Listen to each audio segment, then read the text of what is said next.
Homeland 3 BHK premium gated community apartments at Balanagar near Kukatpalli Y Junction. ఏ రోజే site visit చేయండి, మీ కలల ఇంటిని book చేసుకోండి.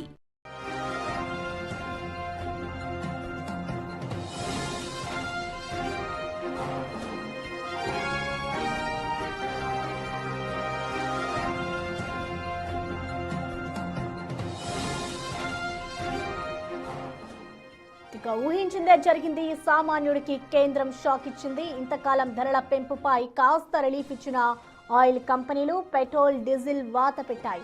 లీటర్ పెట్రోల్ డీజిల్ రేటును 3 రూపాయల మేర పెంచాయి. సిఎన్జి పైన 2 రూపాయలకు షాక్ ఇచ్చింది. ఇక పెరిగిన ధరలు ఉదయం 6 గంటల నుంచి అమల్లోకి వచ్చాయి.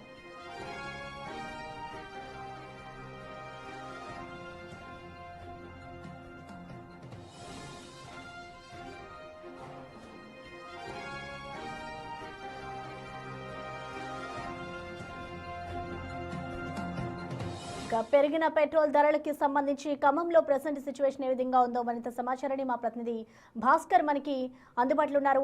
భాస్కర్, మనం చూస్తున్నాం ఇవాళ 6 గంటల నుంచే పెట్రోల్ ధరలు అనేవి కూడా కేంద్రం పెంచింది. అవన్నీ ఇవాళ నుంచి అమల్లోకి వచ్చాయి కాబట్టి ఇటు వాహనదారులు ఏమంటున్నారు, ప్రెసెంట్ డీటెయిల్స్ ఎలా ఉన్నాయి?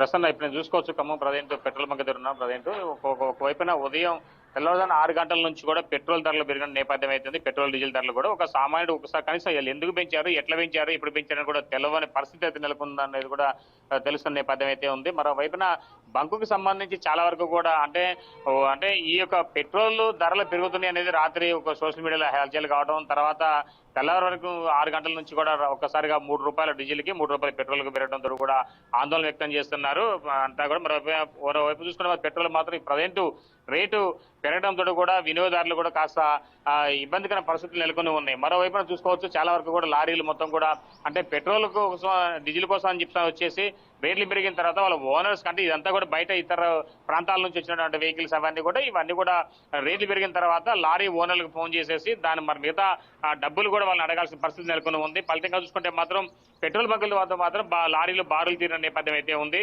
అయితే ఇవన్నీ కూడా అంటే ఇక్కడ నుంచి గ్రానైట్ రాళ్ళు వేసుకొని విశాఖ పోర్టు కావచ్చు లేదా కాకినాడ పోర్టు కానీ వెళ్ళేటువంటి వాహనాలు ఇవన్నీ కూడా ఈ టారస్ వెహికల్స్ మొత్తం కూడా ఇవన్నీ ఇక్కడ లోడ్ కోసం అని వచ్చిన తర్వాత ఇక్కడ డీజిల్ కొట్టించుకొని అక్కడ నుంచి మరలా క్వారీ కాడికి వెళ్ళే పరిస్థితి ఉంటుంది. అంటే ఫలితంగా ఒక్కొక్క బండికి వచ్చి సుమారు ఎంత లేదన్నా సరే అంటే వందలాది లీటర్లు ఒక్కొక్కరు స్పేర్ చేసుకొని పోతున్న నేపథ్యం అయితే ఉంది. అలాంటి పరిస్థితులలో ఇప్పుడు ఒకసారిగా డీజిల్ రేటు పెరగడంతో కూడా డ్రైవర్లు ఆందోళన వ్యక్తం చేస్తున్న నేపథ్యం అయితే ఉంది. అయితే దీనికి సంబంధించి బంకు మనతో పాటున్నారు, మనం మాట్లాడుతుందాం ఒకసారి అసలు ఎలా పెరిగింది, ఎంత పెరిగింది అని దానికి సంబంధించి మనం పంపు బాయ్స్ ఉన్నారు, మనం మాట్లాడుతుందాం ఒకసారి. చెప్పండి, ఇప్పటివరకు చూసుకుంటే ఎంత పెట్రోల్ రేటు పెరిగింది, ఎప్పటి నుంచి పెరిగింది? పొద్దున 6 గంటల నుంచి పెరిగిందండి.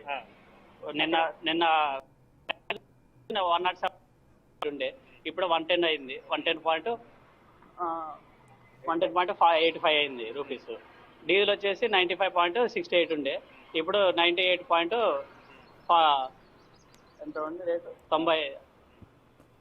అయితే ఇప్పుడు మీకు ఉదయం ఆదేశాలు వచ్చినాయి ఉదయం? అంటే నేను యాక్చువల్గా ఈరోజు మార్నింగ్ ఎక్కాను డ్యూటీ, అంతకుముందు ఉన్న బాగా అయితే తెలుస్తుంది. మీరు చెప్పండి, లారీలు మీదంతా లారీగా మీదంతా టారస్ వెహికలే కదా, ఏంటి పరిస్థితి ఏంది, ఎట్లా ఉంది ఇప్పుడు? రేట్లు డీజిల్ పెరిగింది ఏంటి, మీకు లోడింగ్ సంబంధించి రేట్లు మరి పెంచే అవకాశం ఉందా? మళ్ళీ రేట్లు పెంచే అవకాశం అంటే మార్కెట్ కూడా లేదు. ఈ రేట్లు కూడా వాళ్ళు తోలించుకునే వాళ్ళు తోలించుకోలేరు అంత కిరాయి ఇచ్చి కూడా, కాబట్టి దాన్ని మరి ఏందనేది చూసి తెలవాలి. మీ బండ్లు ఎక్కువ ఎటువైపు గ్రానైట్ రాళ్ళు ట్రాన్స్పోర్ట్ అయితే? మైబాదు తొర్రూరు వరంగల్ నుంచి ఖమ్మానికి. ఓకే, మరి ఇప్పుడు అంత దూరం నుంచి ఇంత దూరం రావడానికి అసలు డీజిల్ రేట్ ఎక్కువ అవుతుంది, మరి ఎలా మీ ఓనర్లు ఏమంటున్నారు? ఓనర్లు ఏమంటారు, ఫ్యాక్టరీ వాళ్ళు మనం తక్కువకి తోలే వాళ్ళు ఉంటే మనం ఎక్కువ కిరాయి పెంచినాం అనుకో మనం వద్దంటారు. వేరే వాళ్ళు మాకు తక్కువ కిరాయిలు తోలేటోళ్ళని వాళ్ళకి చెప్తా అంటారు. అది సో దూర ప్రాంతాల నుంచి చాలా వరకు కూడా ఖమ్మం అనే సెంటర్ పాయింట్ ఉంది. ఒకవైపున అటు కరీంనగర్ నుంచి కావచ్చు, ఒకవైపు హైదరాబాద్ నుంచి కావచ్చు, ఎటైనా సరే అంటే ఒకవైపు వైజాగ్ వైపు వెళ్ళాలంటే ఎక్కువగా ఈ రూట్ ఖమ్మం రూట్ వాడుతూ ఉంటారు. అలాంటి వాహనదారులు ఎక్కువ కూడా నిత్యం ఖమ్మం పరిసరాల్లో ఉన్నటువంటి బంకులను ఎక్కువ ఉపయోగించుకుంటున్న నేపథ్యం అయితే ఉంది. అయితే సుమారు కొన్ని రోజుకు వచ్చేసి కొన్ని లక్షల లీటర్లు కూడా డీజిల్ సేల్ అవుతున్న తరుణం, డీజిల్ పెట్రోల్ సేల్ అవుతున్న తరుణంలో ఒక్కసారిగా ఇప్పుడు పొజిషన్ ఒక్కసారిగా అంటే ఒక లీటర్కి వచ్చేసి ₹3 పెంచడంతో ఒక డీజిల్ కంతే పెరిగింది, పెట్రోల్ కట్ల పెరగడంతో కూడా వినియోగదారులు ఆందోళన వ్యక్తం చేస్తున్న నేపథ్యం అయితే ఉంది. అయితే ఈ పెరిగినటువంటి పెట్రోల్ ధరలకు సంబంధించి చాలా వరకు కూడా వినియోగదారులు మాత్రం కొంత అంటే ఎన్నికలు అయిపోయిన తర్వాత మోడీ ఇలాంటి బాంబు వేల్చడంపై కూడా కొద్దిగా ఆందోళన వ్యక్తం చేసిన నేపథ్యం అవుతుంది. ఇంకా ఇప్పుడు ఈ రేటు పెరగడం వల్ల కూడా నిత్యావసర వస్తువులపై కూడా ఉప్పు పప్పు కాంచి మొదలు పెడితే ఇంకా ప్రతి దానిపై కూడా రేటు కూడా ఆందోళన వ్యక్తం చేస్తారు. ఆటో చార్జెస్ అవన్నీ ప్రతిదీ కూడా ఏది కూడా రవాణా వ్యవస్థ ముడిపడి ఉండడంతో అవంతా కూడా ఇప్పుడు ఒక్కసారిగా కాస్త ఇప్పుడు రేట్లు పెరిగే అవకాశం ఉంటుంది తరుణంలోనే ఆందోళన వ్యక్తం చేసిన వినియోగదారులు అని చెప్పుకోవచ్చు. అసన్నా రైట్, థ్యాంక్ యూ భాస్కర్.